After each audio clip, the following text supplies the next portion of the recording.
Bonsoir à toutes et à tous et bienvenue dans les jeudis de la formation. Nous répondrons à toutes vos questions dans la deuxième partie de cette émission. Les addictions FAMBL, pas uniquement celles que les médecins connaissent bien, alcool, tabac, cannabis, cocaïne, ou encore celles qu'on ne nous a pas enseignées, les jeux d'argent et de hasard, mais aussi, et là on rentre dans l'inconnu, pour la plupart des thérapeutes, les activités sexuelles en ligne, l'hyperusage des écrans, jeux vidéo et réseaux sociaux. Un catalogue qui représente, j'en suis sûr, une partie importante de vos patients, au point de se poser la question un peu provocatrice, tous addicts et après?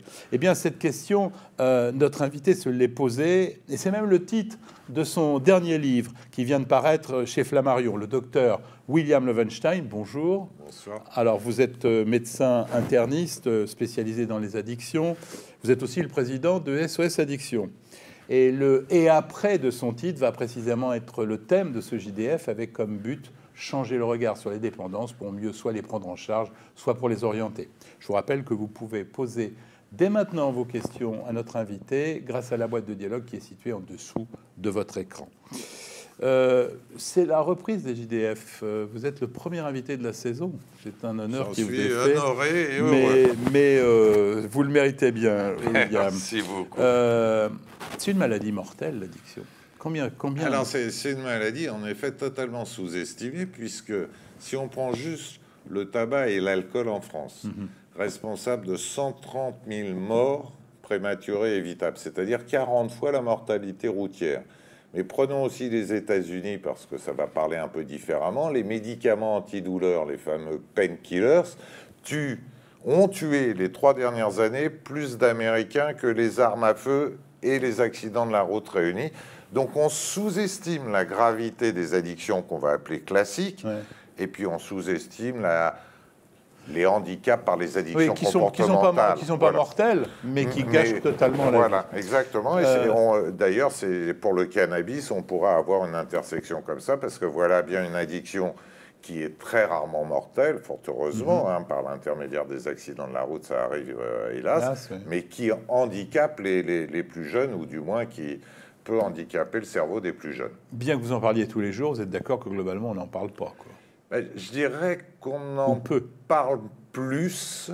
Alors, je commence le bouquin Tous addicts et après en citant Chirac qui disait « La maison brûle », vous vous souvenez peut-être, notre maison brûle et nous regardons ailleurs. Pour les addictions, c'est nous en parlons, mais sans franchement réaliser que notre maison brûle. Oui, mais en plus, on regarde, mais bizarrement. On fait toujours, de changer il y a toujours un problème de dire que ces addictions, on les confond toujours. Et en fait, les addictions les plus dangereuses sont toujours devant les autres, mais il n'en reste pas moins Bien sûr. Alors, vous dites dans votre livre qu'on n'est pas à la hauteur des enjeux. Alors, qui? Les médecins? Tous. Les politiques? Tous. L'entourage? Tous, les proches, les parents. C'est assez étonnant parce qu'on pourrait presque parler de retard, non pas d'obscurantisme. Mais je crois pour vraiment évoluer dans ces milieux à la fois médicaux, mais aussi de responsabilité sanitaire, comme la Direction générale de la santé, qu'on a des gens extraordinaires. C'est ça qui est rageant. Je vois des personnes, que ce soit la mission interministérielle lutte drogue-toxicomanie, que ce soit la Direction générale de la santé, que ce soit à la NSM, on n'a pas d'agence nationale de recherche, par exemple, sur les addictions qui groupe tout. Là, vous êtes en train de glorifier les gens qui nous dirigent, et puis en disant que les médecins sont coupables. Les médecins Non. Alors, les médecins généralistes, en premier, sont les acteurs qui ont révolutionné la prise en charge d'une dépendance terrible, qui était l'héroïnodépendance. 95% des prescriptions dans notre pays, des médicaments de substitution opiacés, sont faites très sérieusement par les médecins généralistes. Les acteurs les plus précieux de notre système de soins sont dans la santé des addictions, dans la médecine des addictions, les médecins généralistes. Ils vont être contents de vous entendre, merci pour eux. Alors, je me suis posé la question, en voyant le titre de votre bouquin, est-ce qu'il y a un mécanisme commun, biologique et non pas sociétal de la survenue des addictions? Oui, jamais oublier que le principal producteur de drogue au monde demeure le cerveau humain. Et que si nous sommes à échanger, entre nous et avec, j'espère, beaucoup de nos collègues et confrères qui nous regardent, c'est parce qu'on a évolué avec un système de récompense. C'est-à-dire que les actes fondamentaux de notre survie, manger, se reproduire, échapper aux prédateurs, sont associés à un soulagement, à un apaisement. Si on avait été parmi ceux, nos lointains ancêtres, qui disaient en gros dans leur tête, qu'est-ce que c'est bien ce crocodile qui nous mange la jambe, on ne serait pas là, en descendant, à en discuter. Si on n'avait aucun plaisir à manger, on ne pouvait pas nourrir, entre guillemets, nos larves. Si on n'avait pas plaisir à se reproduire, on ne faisait pas des petits. Donc le premier truc, c'est le système de récompense dans notre cerveau. Vous avez mis des addicts dans des machines pour voir un petit peu, bien et, sûr. Et c'est clair. Et de voir que du sucre à la nicotine, en passant par la perdasse au Texas Hold'em, eh bien, ça stimule un tronc commun, qui est celui que l'on appelle dopaminergique, qui est celui du réseau ou du circuit de la récompense. Alors bien sûr, après, il y a des seconds messagers, des spécificités. J'ai envie de dire, l'héroïne, c'est assez simple à traiter parce qu'on est dans une région endorphinique. La cocaïne, vraisemblablement, il nous faudra des bithérapies parce qu'on est plus cortico-mésolimbique, de points d'impact. Et puis les addictions alimentaires, on a beau appeler ça la surbouffe, la malbouffe, l'obésité. Moi, je reste persuadé que la lecture addictologique manque cruellement dans cette histoire. Ça reste horriblement compliqué parce que, comme l'alcool, ça arrose beaucoup de systèmes. Et il n'y a pas de marqueur biologique qui existe sur les addictions? Alors, biologiquement, non, pas encore. Il y a les conséquences des addictions au sens biologique, on est d'accord. Mais on a plus des marqueurs maintenant. Alors, il y a à peu près 10 papiers qui paraissent chaque année en disant tel gène est impliqué, telle région cérébrale est hyperactive. Plus que marqueurs biologiques, sont des marqueurs de neuroimagerie. Et il y a quand même une dernière étude qui est passionnante, je me permets de la citer, c'est une équipe, je crois, de l'Iowa, qui a montré à quel point notre cerveau était plastique, en montrant qu'il y a une petite région, dite infralabique, qui est vraiment proche du cortex préfrontal, assez antérieur, qui gère nos habitudes, et si, là, ce sont des pauvres électrodes dans des pauvres animaux, donc on est loin, vous voyez, de... Si on modifie cette région, on est capable de perdre nos mauvaises habitudes, vraisemblablement même nos mauvaises habitudes d'addiction. Donc, oui, il y a des marqueurs, mais on est dans l'alphabet de la connaissance plus proche du C que du T ou du U pour l'instant. Alors, on a peut-être intérêt à progresser parce que, bon, même si vous faites une distinction entre drogue venue de l'étranger, dont on vante encore les mérites... Et nos drogues bien franchouillardes, c'est un peu un vieux schéma, peut-être, mais si vous rajoutez à tout ça le smartphone, l'ordinateur, la Française des Jeux, on se demande qui c'est qui échappe déjà à un début d'addiction. Et que vous avez intérêt à... C'est la première partie du titre du livre, c'est-à-dire tout ça dit. Alors après, finalement, quelles sont les deux questions clés de l'addictologie? Usage, abus, dépendance sont les 3 épisodes du feuilleton des addictions. L'usage, c'est compliqué, par exemple, d'échapper au vin en France ou d'échapper au jeu. Ou d'échapper au téléphone, maintenant. Ou maintenant, parce que notre génération, d'échapper, on en reparlera, aux smartphones et compagnie, aux écrans.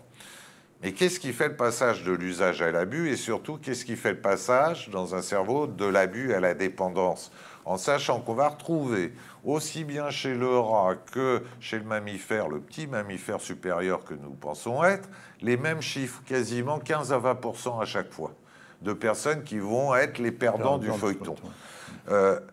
Donc ça, la première question, ce sont ces vulnérabilités qui sont loin d'être ce qu'on raconte depuis les années 70, c'est-à-dire que ce sont des personnes qui ont des profils plutôt d'hyperactivité, voyez, dont les qualités font vulnérabilité, plutôt que des losers déprimés ou des grands fous. C'est pas vrai, ça.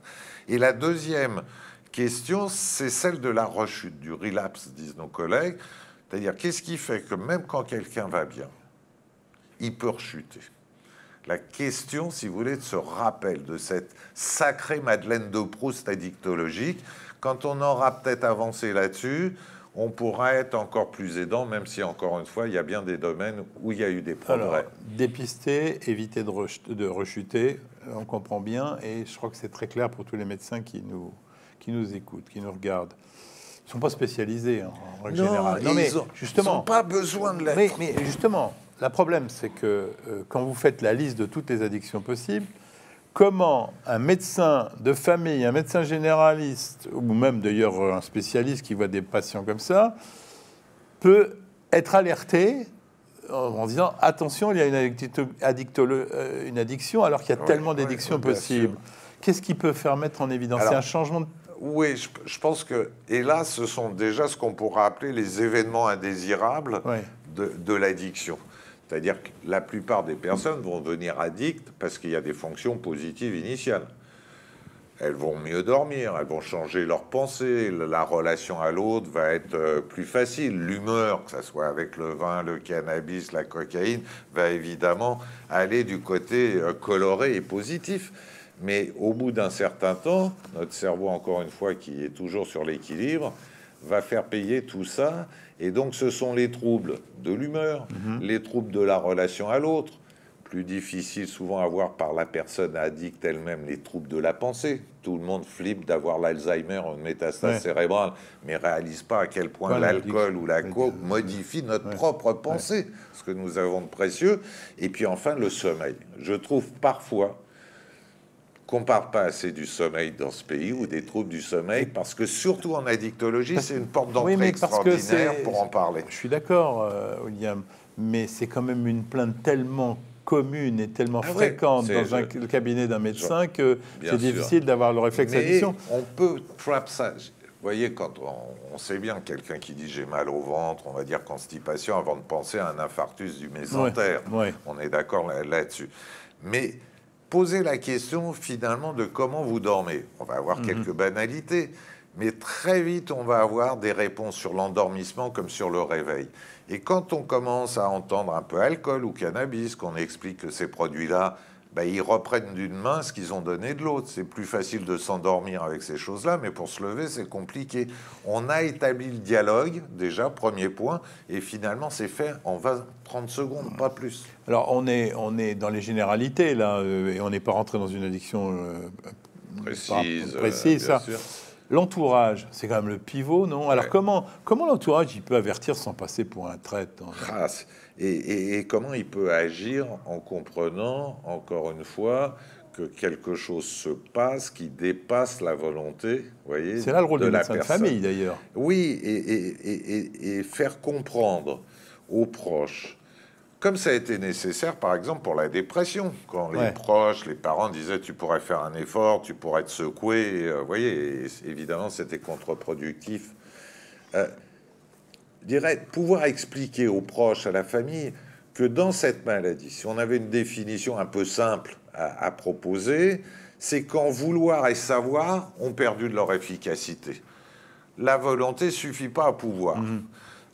Savoir que c'est mauvais pour nous suffit pas plus à pouvoir changer notre comportement. Notre gouvernement peut-être aussi d'ailleurs, mais notre comportement. La perte de la volonté, la perte de l'efficacité du savoir. Donc, ça sert à rien de secouer les gens, pour reprendre l'idée du dépressif. Se dire, prendre par la main et commencer à dire, bon, il va peut-être falloir 6 mois de convalescence, de traitement pour que tu commences à retrouver une efficacité de la volonté.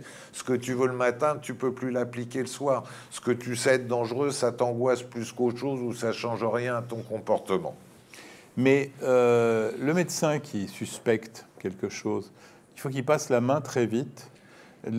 Moi, j'aime bien que les médecins qui connaissent leurs patients, alors s'il n'en a pas envie, vous voyez ce que je veux dire, s'il y a des difficultés, ça existe aussi. Je vois pas pourquoi il n'aurait pas envie. Parce que franchement, non mais...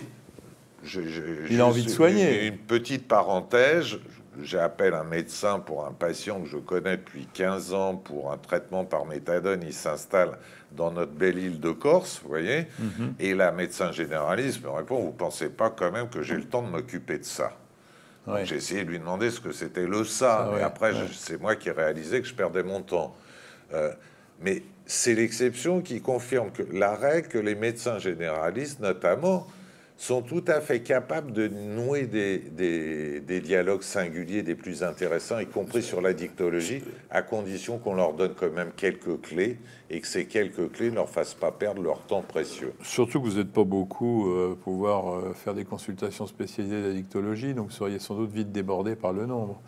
Bon, on va pas reparler de l'alcool et du cannabis. On a fait beaucoup d'émissions là-dessus. Cannabis, un petit mot, si je puis me permettre, Jean-François, comprendre que le cannabis sur le cerveau adulte, c'est pas la même chose que le cannabis sur le cerveau adolescent.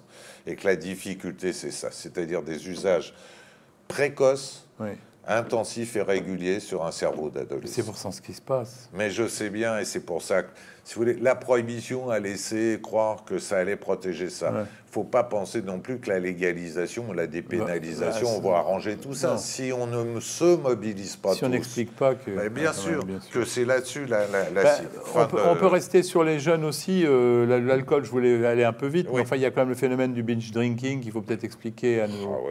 Quand même, là, parce que c'est pas la cuite. Hein. Il y a plein de médecins qui disent c'est une grosse cuite. Non. Ah, c'est une défonce à l'alcool sérieuse qui peut aller vraiment jusqu'au coma, et avec l'overdose d'alcool. Expliquez la différence avec la cuite autrefois. La cuite, c'était quelque chose d'un peu trop, c'était rigolo. Là c'est comment boire le plus possible. Alors, c'est un jeu qui est devenu comme un shoot. C'est-à-dire qu'il manque plus que l'entonnoir, vous voyez, et le cubiténaire pour que ça aille encore plus vite dans l'entonnoir. Donc, le binge drinking, c'est devenu presque une habitude. C'est-à-dire, il n'y a pas une réunion, pas une fête où il ne faille pas se défoncer à mort avec l'alcool. Donc, c'est là où on doit reparler, non pas de coma éthylique seulement, mais d'overdose d'alcool. Parce que les overdoses, ça tue. Il ne faut pas confondre... l'overdose avec l'addiction. Non, voilà, c'est une des conséquences. C'est une des conséquences de l'alcoolisme. Exactement. Avec, pas simplement les jeunes, hein, je veux dire que la génération 35-40, que ça soit chez les hommes ou chez les femmes, consomme terriblement sous cet aspect, c'est-à-dire se met minable, on peut appeler ça se mettre des mines ou autrement, peu importe. C'est vraiment impressionnant, et là, il y a un effort d'information, même si on fait du très bon vin en France et que ça rapporte beaucoup à beaucoup.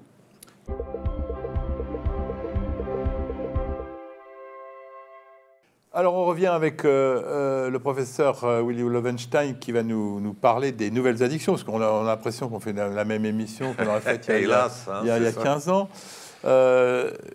Comment un médecin peut être alerté devant un patient jeune sur les problèmes des addictions au téléphone? C'est obligatoirement la famille qui en parle, ou est-ce qu'il existe des tests qu'on pourrait leur faire passer?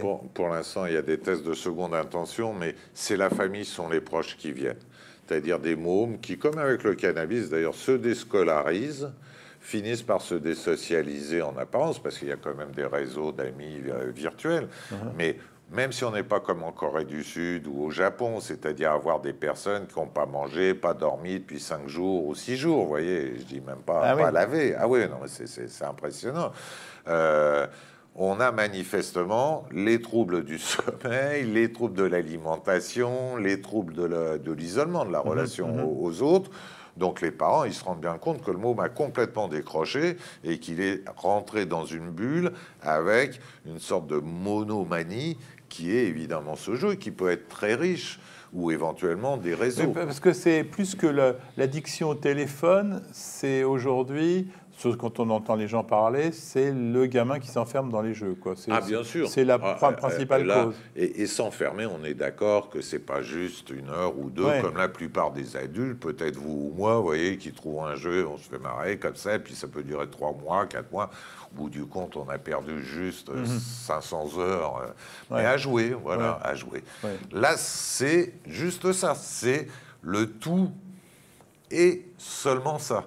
Donc, quand un môme, encore une fois, décroche complètement, qu'il est souvent brillant d'ailleurs, ou il était brillant, commence à casser sa courbe scolaire, commence à avoir des troubles de l'alimentation, ne veut parler à personne, paume ses amis, arrête de faire du sport, tout ça, ce sont des passages au rouge, en tout cas, qui doivent amener chez l'addictologue, même si on a beaucoup de soucis avec la nouvelle génération parce qu'on ne sait pas ce que ça va donner. Ces petits bambins qui sont nourris avec la tablette ou l'écran où ils revoient pendant qu'ils mangent, pour pas qu'ils fassent trop les méchants, eh ben pour la 3 millionième fois, on va dire, le même dessin animé, vous voyez, ou ces enfants qu'on endort en laissant une tablette.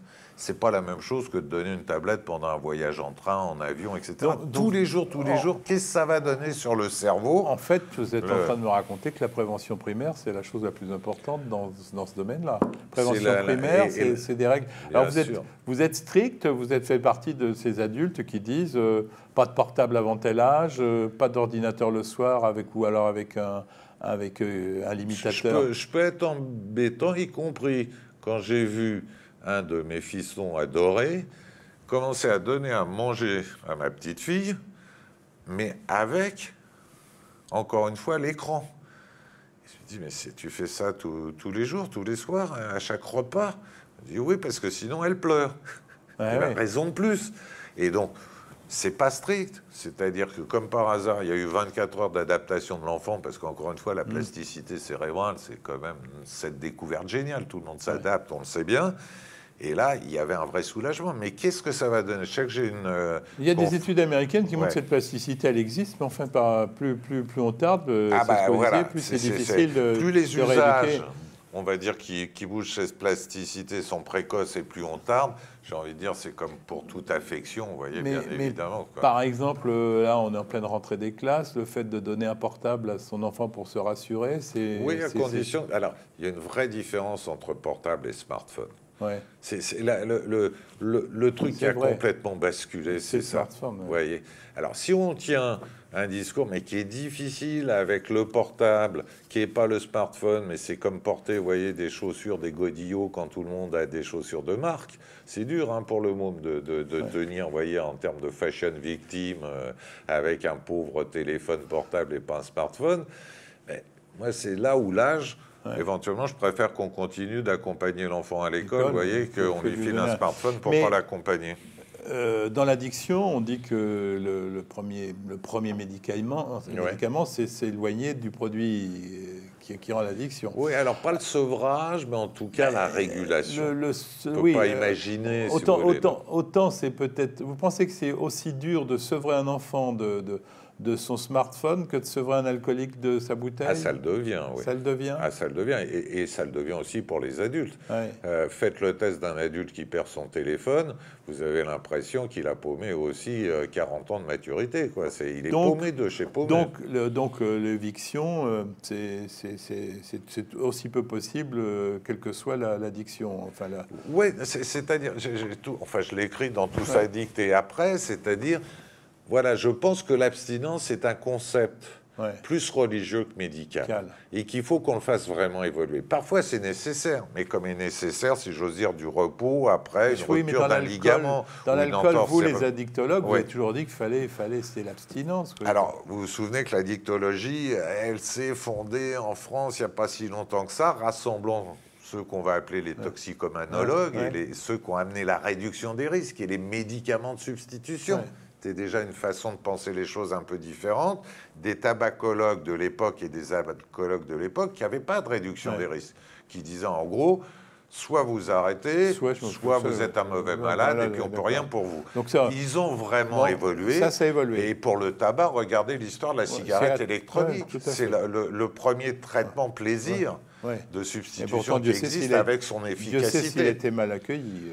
Mais en France, Dieu sait avec quelle frilosité stupide. Alors donc, psychothérapie de soutien, elle est impérative? Non, pas plus. C'est comme si on demandait aux gens, quand ils arrêtent de fumer, est-ce qu'ils ont besoin de faire une analyse ou une psychothérapie de soutien? Pour certains, oui, en connaissant l'efficacité de toutes ces substances sur un certain nombre de troubles psychologiques. Si je comprends bien, la drogue de substitution, c'est une vision nouvelle et assez moderne de la dactologie. Donc, il faut trouver un produit de substitution par addiction. Il n'existe pas. Quasiment, ça peut être une voie.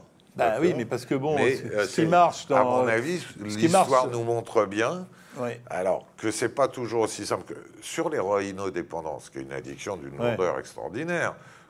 la buprenorphine ou Subutex prescrite à 95%, je le disais au début, par les médecins généralistes, c'est tout de suite 90% de merveilleux résultats. Mais si on donne du Subutex à un gamin qui... mais si on fait n'importe quoi, ça ne marchera pas. Ça sera le Subutex marche en mésusage.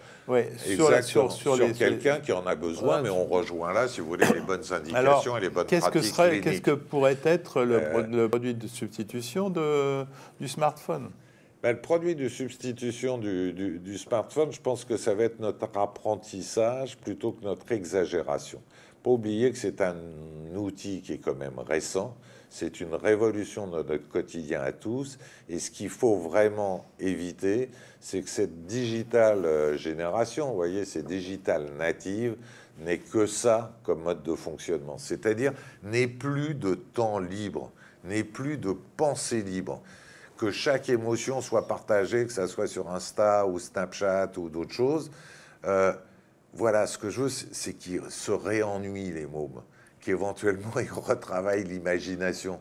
Quand vous n'aviez pas de jouets, vous preniez 4 bouts de bois, on va faire les vieux cons, mais il y a quelque chose. Mais n'empêche... Je ne peux pas penser que vous êtes devenu ça, William Lowenstein. Non, vous pensez que ça ne va pas passer. Donc, en tout cas, d'éviter que les mômes s'endorment avec l'ordi, l'écran en permanence. Mais le chef d'orchestre de cette lutte contre l'addiction, ça reste quand même le médecin de famille, plutôt que l'addictologue. Oui, c'est ce que vous racontez. Bien sûr. Mais si je comprends bien, ça prend du temps. Mais les vrais addictologues sont les médecins généralistes. Mais ils disent qu'ils n'ont plus de temps. Ça prend du temps de soigner l'addiction. Ça prend du temps, mais on a du temps si on a ces stratégies de réduction des risques. Si on se met dans l'urgence, le patient s'est déjà mis dans l'urgence. À nous de redonner, sacrée formule que je n'ai pas toujours comprise, du temps au temps. Oui, mais c'est vrai. Eh bien, écoutez, du temps au temps, nous, on n'en a pas beaucoup. C'est pile le moment où on va passer à vos questions, et elles sont nombreuses.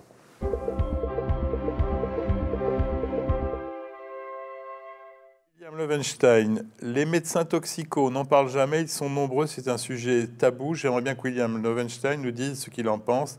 Quelle est la façon d'agir, en particulier solidarité professionnelle, d'accord, mais comment? Je parle en connaissance de cause, je travaille dans un cabinet de groupe.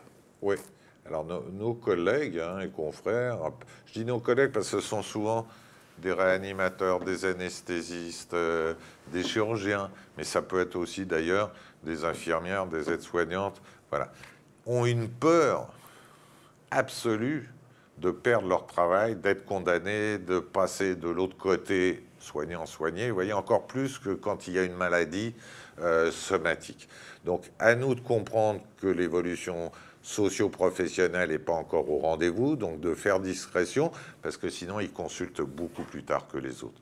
Oui, il y a un pourcentage de nos confrères qui sont dans les grands soucis, que ce soit l'alcool, que ce soit les opioïdes, beaucoup de médicaments opioïdes, moins de cocaïne chez les médecins, par exemple, que chez les avocats, mais voilà, je trouve que s'il y a la tendresse et cette fameuse confraternité, et je crois qu'elle existe, il y a un peu de jeu de discrétion à avoir.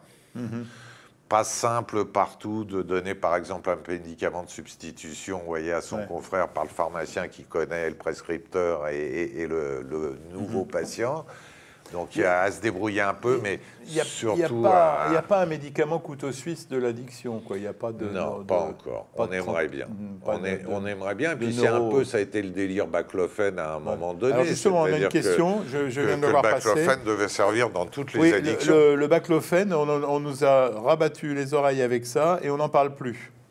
Alors, je crois qu'on en a parlé cet été parce que la NSM, tout d'un coup, a décidé qu'il fallait limiter les prescriptions à 80 mg par jour, alors que nous avions tous des personnes qui avaient un traitement avec lesquels elles étaient très bien équilibrées à 150 ou 230 mg par jour, voire parfois un peu plus.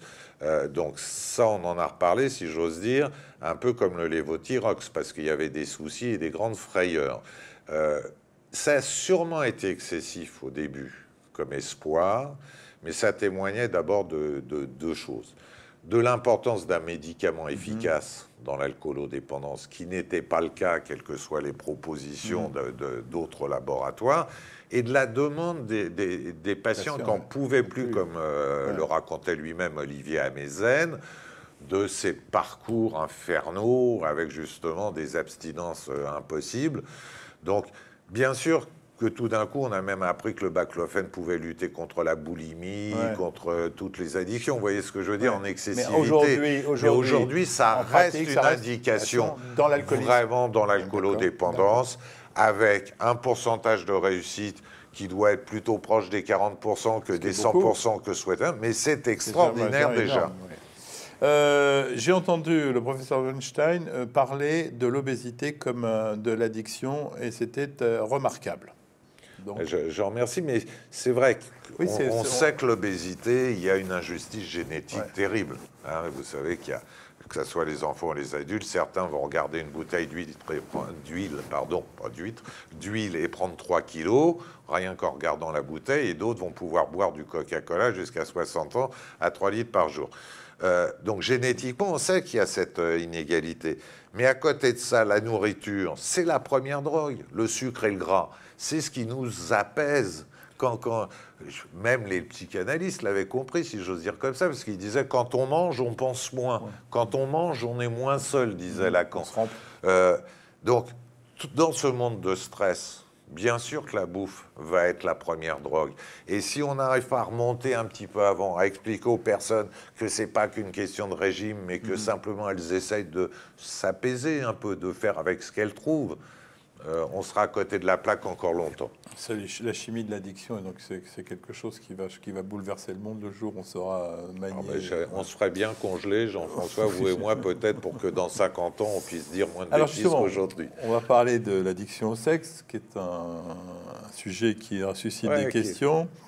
Alors, il y a un médecin qui dit « C'est un domaine intime qui doit rendre le dépistage pas facile. Soyons honnêtes, c'est pas facile de dépister. D'ailleurs, on a failli avoir un président atteint de ce problème. » Je ne sais pas de qui il veut parler, mais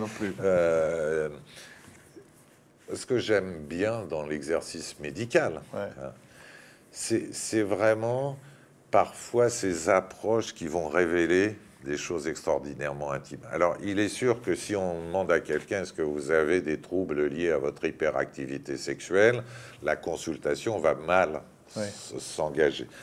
Mais si on commence, comme je le disais, par exemple, par poser une question sur le sommeil, vous voyez, tout le monde va répondre. Les Français adorent parler de leur sommeil et de leur constipation, vous le savez mieux que moi. Et une question et une réponse, ça permet d'avoir une deuxième question derrière. Et selon la situation, célibataire, marié, un homme ayant des relations avec les hommes, etc., on va pouvoir amener une seconde question, même si on dit est-ce que je fais un bilan pour ceci ou cela, et comment ça se passe ? Est-ce que vous croyez que le patient, si vous lui posez la question combien vous avez de relations sexuelles par semaine, par jour, il va dire la vérité? Non, ça, alors là, contre ces questions-là, c'est pas ça. C'est d'aller vraiment à un moment donné, encore une fois, chercher ce qui va pouvoir individualiser. Au boulot, la question, vous voyez, que vous pouvez amener, c'est ok, bon, sur les films porno, tout le monde a vu des films porno, mais maintenant, y compris pour les plus jeunes, c'est sur tous les écrans, vous voyez.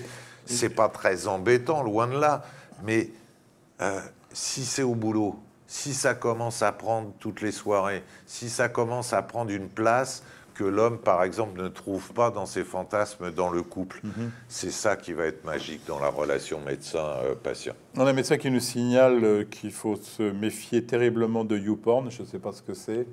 Oui, parce que, mais bien sûr, enfin, avec les enfants aujourd'hui. Voilà. La question, c'est de dire que les enfants aujourd'hui accès à des images de la sexualité qui sont effroyables, probablement, comme conséquence. Qu'en pense le docteur Lowenstein? Là aussi, on va peut-être faire le con, je suis désolé, mais alors là, je suis totalement notre confrère, parce qu'on ne se rend pas compte que des images pornographiques, vues à 6 ans, 7 ans sur ces fameux smartphones, ont un potentiel de traumatisme sexuel identique à celui d'un abus sexuel physique. Donc je vous disais, on sort d'une période d'apprentissage. Maintenant, il faut être vigilant là-dessus. Et être vigilant, c'est impossible avec un smartphone chez un môme de 6-7 ans. Donc on revient à déjà 12 ans, 13 ans, ils sont précoces, nos mômes. Maintenant, ça va vite. On ne peut pas faire non plus, vous voyez, une bulle comme ça. Mais pas de smartphone avant cet âge-là. Alors, il y aura un rigolo, évidemment, qu'on aura un et qui montrera, comme jadis, dans le lycée, il y avait des trucs qui circulaient, que les autres n'avaient pas, etc. Ouais. Mais c'est d'une violence à 6-7 ans de découvrir. C'est ça, donc il a totalement raison. Organisons-nous là-dessus, ensemble, essayons d'en parler. Donc, vous voyez, ça aussi, c'est changer de regard, c'est comme dans Tous addicts. Et après, si on est tous addicts au porno, qu'est-ce qu'on fait, vous voyez ? Je vais prendre que deux. Il y a plein de questions, mais on va en prendre que deux. Il y a un médecin qui dit le cannabis devient un médicament de prescription et j'ai l'impression que chez les jeunes, tout le monde fume. Oui, je vois ce qu'il veut dire. Comme ça, hélas, pas tout le monde, heureusement, mais hélas, 47% des moins de 17 ans ont déjà fumé. Et c'est là où c'est l'échec de la prohibition. Il en reste 53%. Donc, moitié-moitié, c'est déjà ce qu'on peut dire à son enfant quand l'enfant... Ça veut dire que 50% des hommes politiques ont fumé, ça veut dire que bien sûr. Des médecins, donc... Bien sûr, mais bien sûr. Et quand, mes premiers réflexes, si j'ose dire, quand l'enfant vous dit « mais tout le monde fume », tu lui dis déjà « ah non, pas tout le monde fume ». Alors, ok, c'est moite-moite, mais déjà... et après, d'aller chercher quand même des explications plus précises et surtout pas de la morale, ça marche jamais, vous le savez bien, à l'adolescence. Alors une dernière qui va remercier d'ailleurs Marisol Touraine en disant le workaholisme, une réalité ou une invention des médias, si ça existe, avec le nombre de malades que je vois et le travail d'écriture que m'imposent les courtes lignes de la Sécu, je suis atteint. La recette, professeur? Mais la recette, ça serait d'être vraiment plus gentil avec les médecins dans notre pays et de les laisser médecins et de ne pas leur donner autant de tâches administratives. Ça existe, mais on a découvert ça sans le nommer, justement à l'époque du sida. Quand les médecins et les infirmières travaillaient 24 heures sur 24 dans des conditions que vous imaginez, puisqu'il y avait un patient qui mourait chaque semaine, si j'ose dire, sur 10 lits, vous voyez, et le burn-out syndrome qu'on nommait pas à l'époque. C'était tout d'un coup des infirmières ou des collègues qui disent « moi, j'en peux plus, quoi, je peux plus les voir ». Mais maintenant, c'est la médecine dans sa globalité qui atteint le burn-out. Moi, je trouve que le régime qui est imposé aux médecins, et je ne vais pas reprendre la discussion sur les suicides de confrères, donc le burn-out, c'est une addiction. Voilà, c'est se cramer, si vous voulez. C'est plus on est... Alors, les médecins sont presque tous workaholiques. Et même, j'ai envie de dire, on a tous des amis confrères qui bossent jusqu'à 75 ans, c'est pas un hasard. Donc c'est là où moi je dis, les week-ends, ça existe. Les vacances, c'est pas 15 jours ou 3 semaines. Parce qu'un workaholic qui va mieux au bout de 10 jours et qui dit j'en ai marre, j'ai pas envie de rentrer, c'est que là, l'évolution est favorable. Dernière, on parlerait jusqu'à la fin de la nuit, mais malheureusement, on est au bout de l'émission. Je voulais dire un mot sur SOS Addiction. Avec grand plaisir. Vous êtes le président, c'est quoi SOS Addiction? SOS Addiction, d'abord, c'est tout ce qui peut être action médiatique et autres pour changer ce regard que les addictions, on en parle, et pas simplement de la cardiologie, du cancer ou de la prostate. Vous voyez, parce que ça touche beaucoup plus de monde que tout ça réuni, d'une part. Et d'autre part, c'est un site... www.sosaddiction, sos-addiction.org, qui permet d'orienter les gens. On a 50 experts qui se mobilisent parce que quand quelqu'un appelle, on peut lui dire, tu sais, il y a un centre spécialisé, il y a un hôpital, il y a un médecin là. Mais c'est un peu insuffisant. Donc j'ai quelqu'un ou quelques personnes dans l'équipe qui vont appeler les personnes qui appellent sur le site, qui vont essayer de débrouiller, qui vont dire vous habitez où? Bien sûr, GPS comme ça. Mais bien, bon, écoutez, je vous rappelle, mais je vais d'abord appeler le centre spécialisé ou le médecin qu'on connaît. Il va sensibiliser ce médecin et va rappeler la personne. Alors autant du tout informatique et des billets vendus dans le monde entier, vous voyez, des choix des meilleurs hôtels au plus bas prix, ça peut paraître ridicule, mais c'est de l'humanité avec les techniques modernes. Dernière question, vous êtes optimiste, dubitatif, pessimiste? De nature optimiste, mais ça fait tellement d'années que je commence à me demander si j'ai raison et si cette phrase « l'optimisme est l'opium des cons » ne va pas un jour m'atteindre avec profondeur. Non, il y a vraiment des choses qui ont évolué. Il y a vraiment des personnes, encore une fois, fantastiques. On a parlé des médecins généralistes, je pourrais parler des spécialistes aussi, comme des patients experts qui aident. Donc, mais il y a un vrai problème d'organisation. Alors, est-ce que c'est cette fameuse phrase stupide de volonté politique? Est-ce que c'est Bercy qui bloque avec ses taxes sur l'alcool et le tabac? Est-ce que c'est les affreux de Big Pharma? Non, mais j'ai l'impression qu'à un moment donné, oui, il faut changer de regard. Tout ça dicte, et après. Bien, merci à vous, William Loewenstein. C'est toujours un plaisir de vous recevoir. Et à la fin de cette émission, on se dit qu'on a fait qu'effleurer le problème et qu'il va falloir revenir plus souvent sur ce sujet, peut-être avec une série d'émissions spécifiques avec SOS Addiction. Avec grand plaisir, en sachant qu'on n'a pas parlé de l'addiction aux séries. Tout le monde connaît un peu maintenant comment les week-ends ou les nuits peuvent être bouffés par 5-6 épisodes de séries. Je vais vous laisser ce soir continuer là-dessus. C'est une piste à creuser en tous les cas de travailler avec vous. En tout entendant, je rappelle pour ceux qui veulent en savoir plus plutôt que de regarder une série, commandez l'excellent livre et qui est en collaboration avec le docteur Laurent Carilla, Tous addicts et après, qui vient de paraître chez Flammarion. Après, comme on dit dans mon village, il faut se relever les manches. Voilà. Écoutez, c'est la fin de cette émission. Je vous rappelle l'adresse mail des Jeudis de la Formation pour vos commentaires et suggestions. jdflemoine@gmail.com pour revoir nos émissions. Il suffit d'aller sur le site fréquencemédicale.com ou sur la chaîne YouTube Fréquence Médicale. On se retrouve la semaine prochaine avec une émission que nous avons enregistrée au sein du Congrès européen de cancérologie, l'ESMO 2017, avec un thème extrêmement pratique, 10 conseils essentiels dans la prise en charge du cancer. À ne manquer sous aucun prétexte. Allez, bonne soirée à tous. En attendant de vous retrouver, portez-vous bien.